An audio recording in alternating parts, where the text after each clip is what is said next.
దేవునికి మహిమ కలుగును గాక.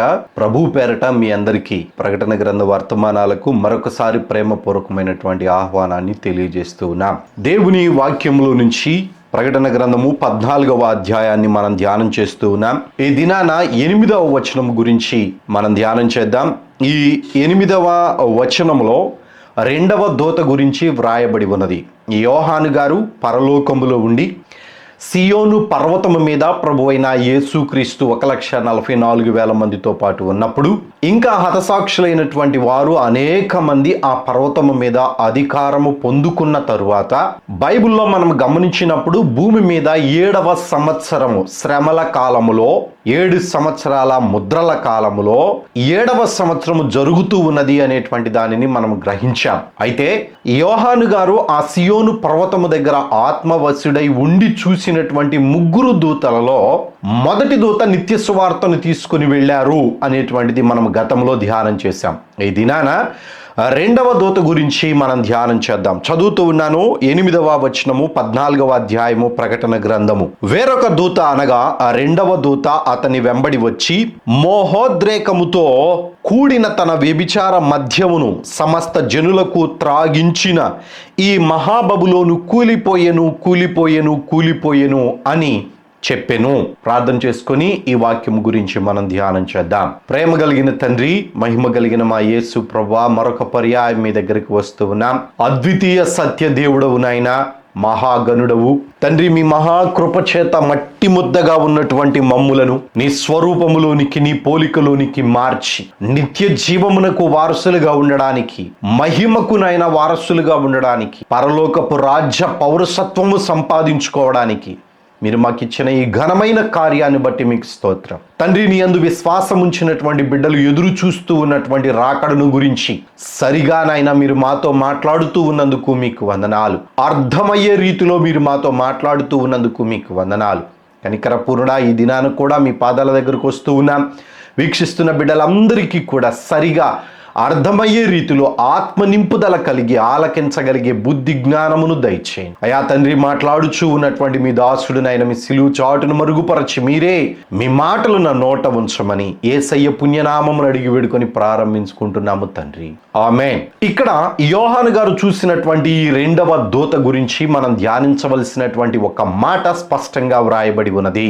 అది ఏమిటయ్యా అనంటే, మోహోద్రేకముతో కూడినటువంటి వ్యభిచార మద్యమును సమస్త జనులకు త్రాగించిన మహాబబులోను అని వ్రాయబడి ఉన్నది. బబులోను అనగానే ఈ దూత పలికినటువంటి బబులోను గురించి మనం ఆలోచన చేసినప్పుడు సర్వసాధారణంగా మన ఆలోచనలన్నీ కూడా యూదా దేశమును చెరపట్టుకొని పోయినటువంటి బబులోను సామ్రాజ్యము గురించి మనం ధ్యానం చేస్తాం. రాజుల గ్రంథము 2వ రాజుల గ్రంథము 24వ అధ్యాయం అంతా కూడా నెబుకద్నెజరు అనేటువంటి ఒక బబులోను సామ్రాజ్యపు నేత, బబులోను సామ్రాజ్యపు రాజు ఈ యూదులను చెరగొని తీసుకొని పోయినట్లుగా అందులోనే షడ్రకు, మేషకు, అబెద్నగో అనేటువంటి వారును, దానియేలు గారు కూడా చెరపట్టుకొని పోబడినటువంటి ఆ బబులోను సామ్రాజ్యం గురించి మనం ధ్యానం చేస్తాం. అయితే ఆ బబులోను సామ్రాజ్యము అనేటువంటి దాని గురించి మనం ఒక్కసారి ఆలోచన చేసినప్పుడు బబులోను సామ్రాజ్యము అతి కొద్ది కాలములోనే మరలా పతనము అయిపోయింది. అనగా ఈ బబులోను సామ్రాజ్యము ఏ రీతిగా అయితే సిద్కియా అనేటువంటి రాజు ఏలుతూ ఉన్నటువంటి కాలంలో బబులోను సామ్రాజ్యం యొక్క సైన్యము వచ్చి యూదా దేశమంతటిని కూడా ముట్టడి వేసింది.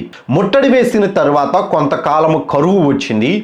ఆ తరువాత వాళ్ళు దాడి చేసి ఉన్నటువంటి సమస్తమును దోచుకొని మందిరములో ఉన్నటువంటి ఉపకరణములను తీసుకొని ఆ మందిరమును తగులబెట్టి, అంత మాత్రమే కాకుండా ఏ గొప్ప నగరాల్లో ఉన్నతమైనటువంటి ఇండ్లను కూడా తగలబెట్టేసి యెరూషలేము అనేటువంటి పట్టణాన్ని పూర్తిగా లేకుండా చేసి అక్కడ నుంచి వారు వెళ్ళిపోయారు. సహోదరులారా, బేదలు మాత్రమే ఆ ప్రాంతంలో ఉండడానికి అవకాశం ఇచ్చారు, కానీ మిగిలినటువంటి వారిని అందరినీ కూడా చెరగొని తీసుకొని పోయి అనేక ప్రాంతాలకు వారిని వలస పంపించినట్లుగా బబులోను సామ్రాజ్యపు యొక్క చరిత్రను మనం చూస్తూ ఉన్నాం. అయితే అతి కొద్ది కాలానికి ఈ బబులోను సామ్రాజ్యము గురించి కానీ బబులోను యొక్క పతనము గురించి కానీ ఇద్దరు ప్రవక్తలు బైబిల్లో ప్రవచించినటువంటి విధానాన్ని మనం చూస్తాం. ఒకరు ఇర్మియా గారు, రెండవది యెషయా గారు. ఈ యెషయా గారు ప్రవచించినటువంటి బబులోను యొక్క పతనము గురించి మనం 21వ అధ్యాయములో స్పష్టముగా చదవగలము. అది ఏ రీతిగా నాశనం కాబోతూ ఉన్నది అనేటువంటి దాని గురించి ఈ యొక్క యెషయా గారు ప్రవచిస్తూ ఈ రీతిగా మాట్లాడుతూ ఉన్నారు. చదువుదామా ఒకసారి. 21వ అధ్యాయము 9వ వచనాన్ని చదువుతూ ఉన్నాను. ఇదిగో జత జతలుగా ఆ రౌతులు దండు వచ్చుచూ ఉన్నది అని చెప్పెను. బబులోను కూలెను, దాని దేవతల విగ్రహములన్నీయు ఆయన నేలను పడవేసి ఉన్నాడు, ముక్క ముక్కలుగా విరగొట్టి ఉన్నాడు అని చెప్పుచూ వచ్చెను అని వ్రాయబడి ఉన్నది. సహోదరులారా, మాదియా పార్షికులు అనేటువంటి అన్యుల యొక్క దేశములు, అన్యుల యొక్క రాజ్యములు వచ్చి ఈ యొక్క బబులోనును పూర్తిగా నాశనము చేశారు. అయితే ఆ తరువాత బబులోను రాజ్యము యొక్క ఉనికిని మనం గనక గ్రహించినట్లయితే ప్రపంచ దేశంలో ఒక పట్టణముగా మాత్రమే అది మిగిలిపోయి ఉన్నది. బాబేల్ అనేటువంటి మాటతోటి ఇప్పుడు ఆ యొక్క పట్టణాన్ని మనం పిలుస్తూ ఉన్నాం. అయితే ఈ యొక్క బబులోను యొక్క చరిత్రను మనం గమనించినప్పుడు ప్రపంచంలో అనేక దేశాల మీదకు యుద్ధానికి వెళ్ళి ఐగుప్తును సహా విడిచిపెట్టకుండా ఐగుప్తు తన యొక్క నగరును విడిచి అనేక ప్రాంతాలను ఆక్రమించుకుంటూ ఉన్నటువంటి సందర్భంలో ఈ యొక్క బబులోను సామ్రాజ్యము ఐగుప్తును భయపెట్టి ఆ రీతిగా అనేక ప్రాంతాలకు వెళ్ళి ఐగుప్తు దేశము అనేక దేశాలను జయించడానికి వీలు లేకుండా భయపెట్టినటువంటి సామ్రాజ్యము బబులోను సామ్రాజ్యం. అయితే సహోదరులారా, ఈ బబులోను సామ్రాజ్యం యొక్క పతనము చాలా త్వరగా పడిపోయింది. ఎంత త్వరగా పడిపోయింది అనంటే ఒకే ఒక్క దినములో ఆ బబులోను సామ్రాజ్యమును లేకుండా దేవుడు చేశాడు. ఆ దేశములో ఉన్నటువంటి విగ్రహములనే కానీ వారు మాకు దేవుడు, ఇదిగో ఇదే మా దైవము అని ఆరాధిస్తున్నటువంటి విగ్రహములను దేవుడు నేల మట్టుకు పడవేశాడు. ముక్క ముక్కలుగా చేసి విరగగొట్టి ఆ ప్రాంతంలో వాటిని విడిచి వెళ్ళిపోయినటువంటి ఆ దేశాలు అన్యుల దేశాలు. చాలా జాగ్రత్తగా ఈ మాటలు మనం గ్రహించవలసినటువంటి వారమై ఉన్నాం. అయితే ఈ బబులోను సామ్రాజ్యము గురించి ఇర్మియా గారు కూడా ప్రవచించారు. ఈ బబులోను సామ్రాజ్యం యొక్క పతనము ఎంత భయంకరంగా ఉన్నది అనేటువంటిది పతనానికంటే ముందుగానే ఇర్మియా గారు ప్రవచించారు. ఇర్మియా గారు కాలములోనే ఈ బబులోను అనేటువంటి సామ్రాజ్యపు సైన్యము వచ్చి ఈ బబులోను సామ్రాజ్యం యొక్క రాజు ప్రపంచమంతటినీ కూడా ఏలినటువంటి బహు ఉన్నతమైనటువంటి మొట్టమొదటి రాజు. ఆ రాజు ఆ సామ్రాజ్యం యొక్క పతనాన్ని గురించి ఇర్మియా గారు ఈ రీతిగా ప్రవచించారు. 51వ అధ్యాయము ఇర్మియా గ్రంథము 8వ వచనాన్ని మనం ఒకసారి చదివినట్లయితే అక్కడ స్పష్టంగా వ్రాయబడి ఉన్నది. చదువుతున్నాను, ఒకసారి ఆలకించండి. బబులోను నిమిషమాత్రములోనే కూలి తుత్తినీయులాయెను, దానిని చూచి అంగలార్చుడి, అది స్వస్థత నొందునేమో, దాని నొప్పి కొరకు గుగ్గిలము తీసుకొని రండి. మనము బబులోనును స్వస్థపరచగోరితిమి, అయితే అది స్వస్థత నొందలేదు, దానిని విడిచిపెట్టుడి అని వ్రాయబడి ఉన్నది. సహోదరులారా, బబులోను ఎంత త్వరగా ప్రపంచమును మొట్టమొదటిగా ఏలినటువంటి దేశముగా ఉన్నదో అంత త్వరగానే అది పతనము కూడా అయిపోయింది. ఇప్పుడు ప్రస్తుతానికి ప్రపంచంలో మనం గమనించినట్లయితే ఈ ఇద్దరు ప్రవక్తలు ప్రవచించినటువంటి ప్రవచనము నెరవేరి ఆ బబులోను అనేటువంటి సామ్రాజ్యానికి గుర్తుగా బాబేల్ అనేటువంటి ఒక పట్టణము మాత్రమే మిగిలి ఉన్నది. అయితే మనము ధ్యానం చేస్తూ ఉన్నటువంటి ఈ యొక్క ప్రకటన గ్రంథములో ఆ పేరును వాడారు. ఆ పేరు మహాబబులోను అని వ్రాయబడి ఉన్నది. ఈ మహాబబులోను ఎవరు అని మనము ఒకసారి దేవుని ఆత్మ నడిపింపును బట్టి ఆలోచన చేసినట్లయితే ఆల్రెడీ బబులోను దేశము, బబులోను సామ్రాజ్యము కూలిపోయింది. బబులోను తర్వాత వచ్చినటువంటి మాదియా పార్షిక సామ్రాజ్యము కూడా గ్రీకుల రాజైనటువంటి అలెగ్జాండర్ చేతిలో పూర్తిగా నేలమట్టమైపోయింది. అయితే అలెగ్జాండర్ ప్రపంచాన్ని ఏలిన తరువాత అతి చిన్న వయస్సులోనే అతను మరణము పొందడము వలన ఆ సామ్రాజ్యము 4 భాగాలుగా విడిపోయింది. ఆ 4 భాగాలలో నుంచి వచ్చినటువంటిదే రోమా సామ్రాజ్యము. ఇక్కడ ప్రకటన గ్రంథములో ఉన్నటువంటి బబులోను అనేటువంటి మాటను మర్మముగా వాడినట్లుగా బైబిల్లోనే వ్రాయబడి ఉన్నది. చదువుతూ ఉన్నాను, ఒకసారి ఆ మాటను మీరు ఆలకించాలని ప్రభు పేరట మనవి చేస్తూ ఉన్నాను. ప్రకటన గ్రంథము 17వ అధ్యాయము 5వ వచనాన్ని చదువుతూ ఉన్నాను. దాని నొసట దాని పేరు ఇలాగూ వ్రాయబడి ఉండెను, మర్మము, వేశ్యలకును భూమిలోని ఏహ్యమైన వాటికి తల్లి అయిన మహాబబులోను అని వ్రాయబడి ఉన్నది. మర్మము అని వ్రాసి మహాబబులోను అని వ్రాయబడి ఉన్నది. ఇక్కడ ఈ 17వ అధ్యాయంలో కానీ ప్రకటన గ్రంథం మనం ధ్యానం చేస్తూ ఉన్నటువంటి 14వ అధ్యాయం 8వ వచనంలో కానీ బబులోను అనగా పతనమైపోయినటువంటి నెబుకద్నెజరు యొక్క సామ్రాజ్యమును గురించి మనం ఆలోచించడానికి 100% వీలు లేదు. అయితే అంత ఖచ్చితముగా ఎట్లా మనము చెప్పగలము అని చెప్పేసి ఒకసారి బైబిల్లోనే ధ్యానం చేసినట్లయితే, ఏ దూత అయితే యోహాను గారికి ఈ బబులోను గురించి వివరిస్తూ వచ్చాడో, యోహాను గారిని ఆత్మవశునిగా చేసి ఆయనను అరణ్యమునకు తీసుకుని వెళ్ళిన తర్వాత ఒక క్రూర మృగమును చూయించాడు, ఒక స్త్రీని కూడా చూయించాడు. ఆ స్త్రీ ఈ క్రూర మృగము మీద కూర్చొని ఉన్నది. ఆ స్త్రీ ఎవరు అనేటువంటి దాని గురించి యోహాను గారికి ఆ దూత వివరించినప్పుడు మర్మము అని చెప్పేసి 5వ వచనంలో వ్రాసినప్పటికీ కూడా ఆ మర్మమును పూర్తిగా వివరించి యోహాను గారికి కింద వచనాలలో స్పష్టంగా వ్రాసి వినిపించారు. చదువుతూ ఉన్నాను, ఈ రీతిగా 7వ వచనం నుంచి చదువుతూ ఉన్నాను. ఆ దూత నాతో ఇట్లెనెను, నీవేలా ఆశ్చర్యపడితివి? ఈ స్త్రీని గూర్చిన మర్మమును, 7 తలలను 10 కొమ్ములు కలిగి దానిని మోయుచు ఉన్న క్రూర మృగమును గూర్చిన మర్మమును నేను నీకు తెలిపెదను.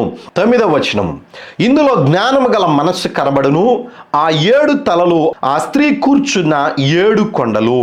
ఈ స్త్రీ అనగా పట్టణము అని మనము మాట్లాడుకుంటూ వచ్చాం. ఇప్పుడు ఈ స్త్రీ అనగా పట్టణము కూర్చొని ఉన్నటువంటిది అనగా కట్టబడినటువంటి స్థలము ఏమిటయ్యా అనంటే 7 కొండలు అని వ్రాయబడి ఉన్నది. ఆ 7 కొండల మీద కట్టబడినటువంటి పట్టణము ప్రపంచంలో 2 ఉన్నాయి. అవి ఒకటి రోమా పట్టణము, అది 7 కొండల మీద కట్టబడినటువంటి పట్టణము. రెండవది మన దేశంలో ఉన్నటువంటి పట్టణము. అయితే రోమా అనేటువంటి పట్టణము 7 కొండల మీద కట్టబడినటువంటి ఆ పట్టణము గురించి యోహాను గారికి ఆ దూత తెలియజేస్తూ ఈ రీతిగా తెలియచేశాడు. 7 కొండల మీద కూర్చొని ఉన్నటువంటి ఆ పట్టణము రోమా పట్టణము. అంత మాత్రమే కాదు, ఆ రోమా పట్టణమును గురించి ఈ ప్రకటన గ్రంథములో పలుమార్లు రోమా పట్టణమే అనేటువంటి అవగాహన మనకు కలిగేటువంటి విధముగా సూచనలు అన్నీ కూడా ఆ రోమా పట్టణానికి గుర్తుగానే కనబడుతూ ఉన్నాయి.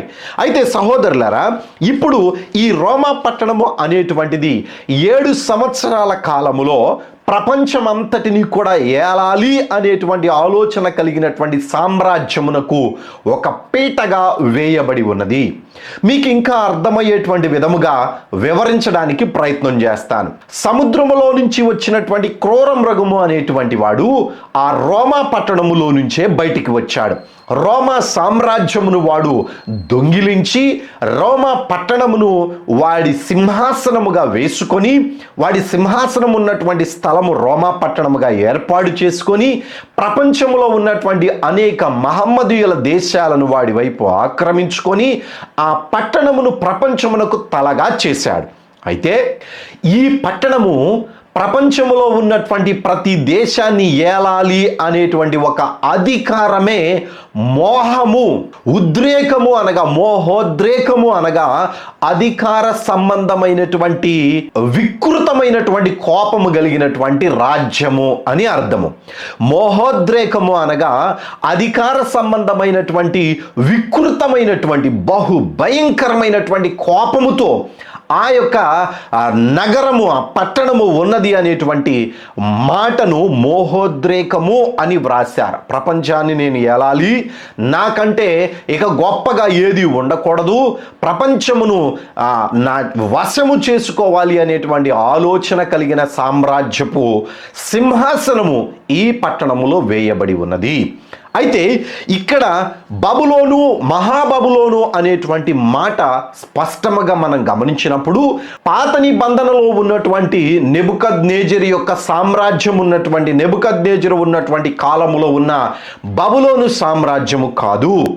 ఈ మహాబబులోను అనగా రోమా సామ్రాజ్యము అనేటువంటిది మనము అవగాహన చేసుకోవాలి, అర్థము చేసుకోవాలి.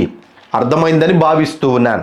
అయితే సహోదరులారా, ప్రకటన గ్రంథము 17వ అధ్యాయము 18వ అధ్యాయంలో చెప్పబడినటువంటి మాటలను బట్టి, అక్కడ ఉన్నటువంటి వచనాలను బట్టి ఖచ్చితముగా అది రోమా పట్టణమే అని స్పష్టముగా మనకు అర్థమవుతూ ఉన్నది. ఈ మహాబబులోను అనేటువంటిది కూలిపోయెను అనేటువంటి మాటను ప్రకటన గ్రంథం 14వ అధ్యాయం 8వ వచనంలో ఆ దూత యోహాను గారికి వినబడేటువంటి విధముగా ప్రకటన చేశాడు. ఎందుకు కూలిపోయింది ఈ మహాబబులోను అంటే, రోమా రాజ్యము, రోమా సామ్రాజ్యము, రోమా పట్టణము ఎందుకు కూలిపోయింది అయ్యా అనంటే, ఇంకొక మాట చెబితే మనకు స్పష్టముగా అర్థమవుతుంది అనేటువంటిది నా ఉద్దేశము. ప్రకటన గ్రంథము 16వ అధ్యాయము 10వ వచనాన్ని చదువుతున్నాను. 5వ దూత తన పాత్రను ఆ క్రూర మృగము యొక్క సింహాసనము మీద కొమ్మరింపగా దాని రాజ్యము చీకటి కమ్మెను అని వ్రాయబడి ఉన్నది. చాలా జాగ్రత్తగా ఆలకించండి. యేసుక్రీస్తు 7వ ముద్రను విప్పదీసినప్పుడు 7 దూతలు 7 బూరలు పట్టుకొని వచ్చారు. 6 దూతల బూరల కాలం అయిపోయేటప్పటికీ 30 నెలలు అయిపోయింది 2వ 3.5 సంవత్సరంలో. ఇక మిగిలి ఉన్నటువంటిది 12 నెలలు మాత్రమే. ఈ 12 నెలలు అనగా ఒక సంవత్సరం. ఈ సంవత్సరంలో 7వ దూత తన బూరను ఊదాడు. ఈ బూర ఊదినప్పుడు మరలా 7 దూతలు 7 పాత్రలు పట్టుకొని వచ్చారు. ఇది భూమి మీద దేవుడు విధించినటువంటి భయంకరమైనటువంటి 3 శ్రమలలో చివరి శ్రమ. ఈ మహాశ్రమ 7 దూతల యొక్క పాత్రలను బట్టి మనము బైబిల్లో స్పష్టంగా గ్రహించవచ్చు. ఈ 7 దూతలు పాత్రలో కొమ్మరిస్తూ ఉన్నప్పుడు జరిగినటువంటి పరిణామాలను 16వ అధ్యాయంలో స్పష్టంగా వ్రాశారు. ఒక దూత ఈ యొక్క తన పాత్రను 7వ సంవత్సరం ఆరంభంలో కొమ్మరించినప్పుడు మనుషులు ఎవరైతే ఆ 666 ముద్రను వేయించుకొని క్రూర మృగం యొక్క ప్రతిమకు నమస్కారం చేశారో వారికి చెడ్డపుండ్లు పుట్టినాయి అని వ్రాయబడి ఉన్నది. 2వ దూత తన పాత్రను కొమ్మరించినప్పుడు సముద్రం అంతా కూడా పీనుగ రక్తమైపోయింది. ఆ తర్వాత 3వ దూత తన యొక్క పాత్రను కొమ్మరించినప్పుడు నదులు, జలధారలు, మంచి నీటికి సంబంధించినటువంటివి అన్నీ కూడా చేదైపోయినాయి, రక్తమయమైపోయినాయి అని వ్రాయబడి ఉన్నది. ఇక 4వ దూత తన పాత్రను కొమ్మరించినప్పుడు ఏమి జరిగిందయ్యా అనంటే, సూర్యుడు తన యొక్క వేడిమి ద్వారా ఈ 4వ దూత తన పాత్రను సూర్యుని మీద కొమ్మరించాడు. అప్పుడు సూర్యుడికి దేవుడు విధించినటువంటి ఆజ్ఞను బట్టి ఆ సూర్యుడు తన యొక్క వేడిమి ద్వారా మనుషులను, ఎవరైతే దేవునికి వ్యతిరేకమైనటువంటి కార్యాలు చేశారో వారిని వేడిమి చేత బాధించడానికి దేవుడు ఆ 4వ దూత పాత్రను సూర్యుని మీద కొమ్మరించడానికి అవకాశాన్ని కలిగించాడు. ఇక 5వ దూత గురించి మనం ఒకసారి ఆలోచన చేసినప్పుడు, ఈ 5వ దూత తన పాత్రను తీసుకుని వెళ్ళి రోమా సామ్రాజ్యమునకు ఆ కాలములో ముఖ్య పట్టణముగా ఉన్నటువంటి రోమా పట్టణము మీద సింహాసనము వేసుకొని కూర్చొని ఉన్నటువంటి ఆ క్రూర మృగం యొక్క సింహాసనం మీద కొమ్మరించాడు. జాగ్రత్తగా ఆలకించండి. ఇక్కడ ఉన్నటువంటి మాట అదే మరొకసారి చదువుతున్నాను. 5వ దూత తన పాత్రను ఆ క్రూర మృగం యొక్క సింహాసనం మీద కొమ్మరింపగా దాని రాజ్యము చీకటి కమ్మెను అని వ్రాయబడి ఉన్నది. 7 సంవత్సరాలలో మొదటి 3.5 సంవత్సరాలు వాడు ప్రపంచంలో ఉన్నటువంటి అనేక దేశాలను వాడి వైపు ఆకర్షించుకొని వాడి సామ్రాజ్యాన్ని స్థిరపరుచుకోవడానికి గొప్ప రాజకీయాన్ని చేశాడు. ఆ రాజకీయం యొక్క ప్రతిఫలం ఏమిటయ్యా అనంటే మహమ్మదీయుల దేశాలే కానీ కొన్ని అన్యుల దేశాలే కానీ వాడికి మద్దతు పలికి రోమా సామ్రాజ్యములో నుంచి వచ్చినటువంటి ఆ క్రూర మృగము, క్రీస్తు విరోధి, ధర్మ విరోధి అయినటువంటి నియంతకు సపోర్టు చేశారు. ఇక సాతానుడు 2.5 సంవత్సరం ఆరంభములో పరలోకము నుంచి నెట్టివేయబడిన తరువాత వాడి సింహాసనాన్ని, వాడి అధికారమును ఈ యొక్క క్రూర మృగమునకు అనగా నియంతకు అప్పగించి వేశాడు. అక్కడి నుంచి వాడు భయంకరమైనటువంటి కోపముతోటి అనేక ప్రాంతాలను వాడి ఇష్టానుసారముగా చేసి అనేక మందిని వాడికి దాసులుగా ఉంచుకుంటూ 30 నెలల పాటు వికృతమైనటువంటి చేష్టలు చేశాడు. ఇదే 2.5 సంవత్సరం ఆరంభంలో 2 సాక్షులు భూమి మీద ఉన్నారు. ఇదే 2.5 సంవత్సరంలో 666 ముద్రను వాడు ప్రవేశపెట్టాడు. ఈ 666 ముద్ర వేయించుకున్నటువంటి వారిని బాధించడానికి దేవుడు ఈ పాత్రలలో ఒక మొదటి పాత్రను ఆయన వారి మీద కుమ్మరించడానికి అవకాశమును ఆ దూతకు కల్పించాడు. ఇక్కడ ఇంత భయంకరమైనటువంటి పరిపాలించినటువంటి ఆ క్రూర మృగం యొక్క సింహాసనము, ఈ 5వ దూత ఎప్పుడైతే పాత్రను ఆ సింహాసనం మీద కుమ్మరించాడో వాడి రాజ్యము చీకటి కమ్మింది అని వ్రాయబడి ఉన్నది. చాలా జాగ్రత్తగా ఆలకించండి. ఇది ఎందుకు జరిగింది అనంటే, ఎందుకు చీకటి కమ్మింది అనంటే, అదే సమయంలో ఈ 14వ అధ్యాయములో ఉన్నటువంటి 8వ వచనము కూడా నెరవేరింది. అనగా 2వ దూత యోహాను గారు చూస్తూ ఉండగా 3 దూతలు వచ్చారు అని, ఈ 3 దూతలలో మొదటి దూత నిత్య స్వార్థం తీసుకొని వచ్చాడు అని, 2వ దూత పలికినటువంటి మాట మహాబబులోను కూలిపోయిన అనేటువంటి మాటను పలికాడు అని మనము 14వ అధ్యాయంలో ధ్యానం చేశాం.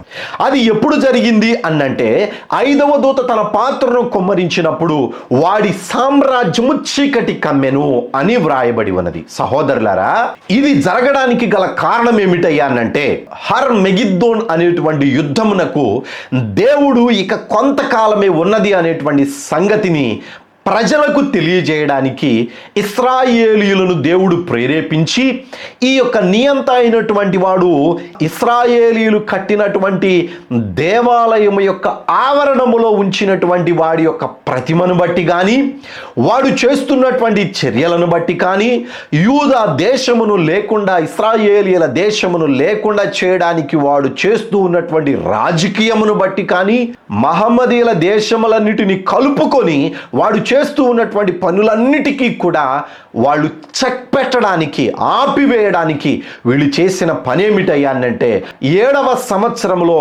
8వ నెల 9వ నెల జరుగుతూ ఉన్నటువంటి కాలంలో ఇశ్రాయేలీలైనటువంటి వారు భయంకరమైనటువంటి మిసైల్ని ఆ రోమా పట్టణం మీదకి పంపించారు. ఇది 2వసారి వాళ్ళు పంపించడం. ఒకసారి పంపించినప్పుడు వాడికి చావు దెబ్బ తగిలింది. ఇది ఎప్పుడు జరిగింది? మొదటి 3.5 సంవత్సరము చివరి భాగంలో జరిగింది. దాని గురించి మనం గతంలో ధ్యానం చేశాం. ఇప్పుడు 2వసారి వాళ్ళు ఆ దానికంటే కూడా బహు ఉన్నతమైనటువంటి మిసైల్ని పంపించినప్పుడు ఆ మిసైల్ యొక్క బలమును బట్టి పట్టణం అంతా కూడా కూలిపోయింది. 7 కొండల మీద ఉన్నటువంటి పట్టణం అంతా కూలిపోయటం వలన ఇక్కడ ఈ దూత మహాబబులోను కూలిపోయెను అని వ్రాశాడు. మహాబబులోను అనగా పట్టణము మాత్రమే కూలిపోయింది. అది ఆ మిసైల్ వలన. అక్కడ ఉన్నటువంటి ఆ ఇంకా అనేక పట్టణాలు కానీ, ఆ రోమా దేశంలో ఉన్నటువంటి గొప్ప గొప్ప పట్టణాలే కానీ ఆ రీతిగానే ఉన్నాయి.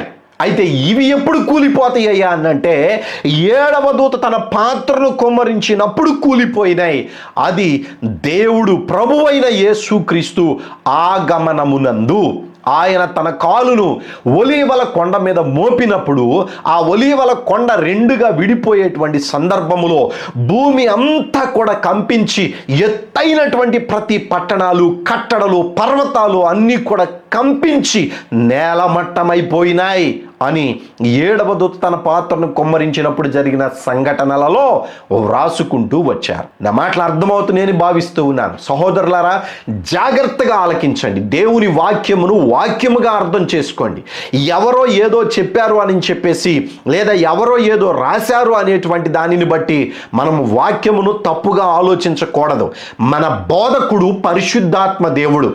ఆ పరిశుద్ధాత్మ దేవుడు బోధించినటువంటి మాటలు మనకి ఎప్పుడు అర్థమవుతాయి అనంటే, ఈ వచనాలలో ఏ ఒక్క వచనము కూడా మనము ఇది మనకు అర్థం కావడం లేదు, ఇదిగో ఈ రాకడలో, ఈ యొక్క ఆగమనములో లేదా ఈ శ్రమల కాలములో పొసగడం లేదు అని అనుకుంటున్నాము. చూసారా? అప్పుడు మన జ్ఞానాన్ని వాడాము అని అర్థం అవ్వాలి. ప్రతి వచనము కూడా పరిశుద్ధాత్మ దేవుడు సరిగా అర్థమయ్యే రీతిలో, ప్రతి వచనము కూడా ఆ యొక్క దేవుడు ఇచ్చినటువంటి ఆలోచనలో ఇమిడిపోయి ఉండాలి, వ్యతిరేకముగా ఉండకూడదు. చాలా జాగ్రత్తగా గమనించండి. రోమా పట్టణము కూలిపోయిన అనేటువంటి మాట ముందుగా ఎందుకు దేవుడు వ్రాయించాడనంటే, ఇశ్రాయేలీలు ఉపయోగించినటువంటి ఆ అణు ఆయుధముల వలన ఆ పట్టణము కూలిపోయిన తరువాత ఆ జరిగినటువంటి పరిణామము 6వ దూత పాత్ర కాలములో వ్రాశారు. వాడు ఆ సమయంలో అక్కడ లేడు. నియంత అయినటువంటి వాడు, ధర్మ విరోధి అయినటువంటి వాడు అక్కడ లేడు. అబద్ధ ప్రవక్త అయినటువంటి వాడు కూడా అక్కడ లేడు. వారు లేకపోయినందువలన వారు ఇశ్రాయేలీలు ఉపయోగించినటువంటి మిసైల్ వలన ఒక హోల్ ఏర్పడింది ఆ పట్టణంలో.